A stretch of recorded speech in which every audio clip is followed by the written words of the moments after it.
La presidenta dijo que el megacanje no había tenido cabida en la justicia. Y yo le informo a la señora presidenta que este año vamos a juicio oral por el megacanje contra Cavallo, contra Marx. Nelson, vamos a juicio por una parte de la deuda. ¿Qué estamos pagando?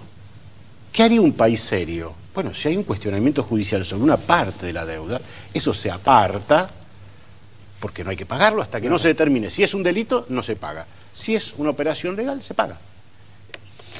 ¿Usted representa fondos buitres? No. ¿Y cuál es la diferencia entre los bonistas y los fondos buitres?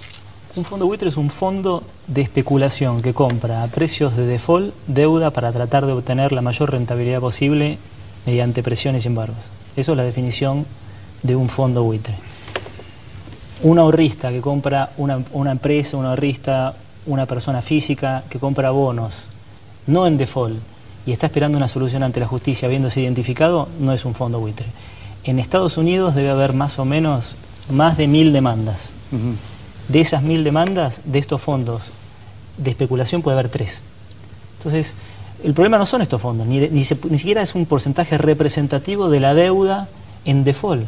Hay miles de ahorristas que representamos, italianos, hay miles de ahorristas americanos, hay miles de ahorristas mexicanos, japoneses, y son ahorristas argentinos, personas mayores de edad que no han tenido la suerte de tener un bono argentino, tienen un bono extranjero y están pidiendo a la justicia, por favor, que le den para pagar los remedios. Hay cientos de casos de esos en Argentina. Usted lo ha tenido acá también a los representantes de la ADAP, a la Asociación de Acreedores. Uno va a la ADAP y parece que llega a un campo de concentración. La gente llora, gente mayor. El problema de la deuda no son solamente enfocar y demonizar a todos los acreedores por estos fondos. Precisamente, por eso digo, insisto, hay que verificar créditos. Lo primero que tenía que hacer el Congreso, no delegarle toda la negociación desde el 2001 en adelante, porque la deuda es legítima, no es solamente la deuda que uno se imagina en algún gobierno militar. La deuda, para comprar armas o para lo que sea, la deuda es legítima, es la deuda que hoy un fondo con sede en Islas Caimán, que nadie sabe quién es, viene y negocia y dice que está negociando, y salen todos los diarios, no son cosas que estoy inventando yo. ¿Cómo el manejo de información para beneficiarse en los mercados, especular en la Argentina? ¿Quién lo controla eso?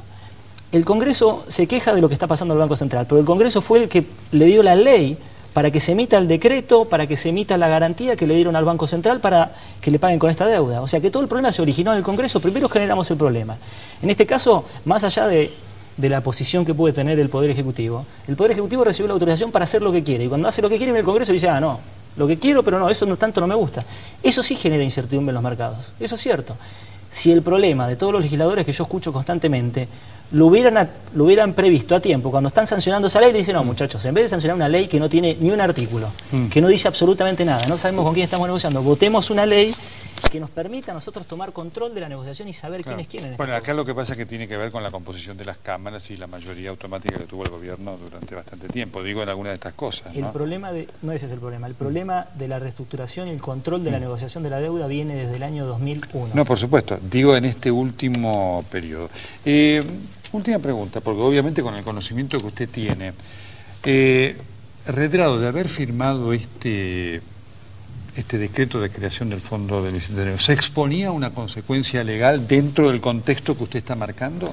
Por supuesto, porque yo creo que no está el Banco Central en condiciones de hacer frente a ese fondo, y por lo tanto estaría incumpliendo la propia Carta Orgánica del Banco Central. Es decir, Redrado lamentablemente está entre dos fuegos, entre los que le decimos, si cumple el decreto le vamos a hacer una denuncia penal, y el gobierno que dice, si no cumple el decreto le vamos a hacer una denuncia penal. Bueno, él eligió estar en ese lugar. Yo realmente creo que la situación de Redrado, yo no la apruebo, no creo que haya que aprobar la gestión de Redrado, porque Castro, en los últimos 4 años se fugaron del país 40.000 millones de dólares por las puertas del Banco Central. Fíjese de lo que estamos hablando. Es decir, un Banco Central que no hace absolutamente nada cuando se fuga esta enorme cantidad de dinero. Por eso a mí me parece que estamos llegando como al fondo. El gobierno ha hecho una mala reestructuración de la deuda, Kirchner y Lavagna hicieron una pésima reestructuración de la deuda, yo fui uno de los pocos legisladores que me opuse en casi soledad en la Cámara. Hecha esa renegociación, empezaron inmediatamente a tocar el INDEC para que no les subiera tanto los bonos atados al SER, esa es la raíz de la crisis del INDEC. siguieron metiendo la mano en las provincias que no cobran la coparticipación que merecen, y la plata de la coparticipación de las provincias va para pagar la deuda. Después le metieron la mano a los jubilados con el ANSES y ahora van por el Banco Central.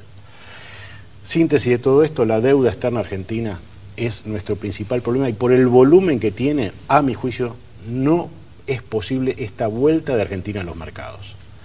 Acá lo que no se dice, que tanto el oficialismo como la oposición dicen que hay que volver a los mercados. Y lo que algunos estamos planteando, Pino Solanas y otros legisladores de otros espacios, es que tenemos que hacer un replanteo a fondo del tema de la deuda y buscar otros mecanismos de financiamiento. Ingeniero Cafiero, muchas gracias. Doctor, muchas gracias.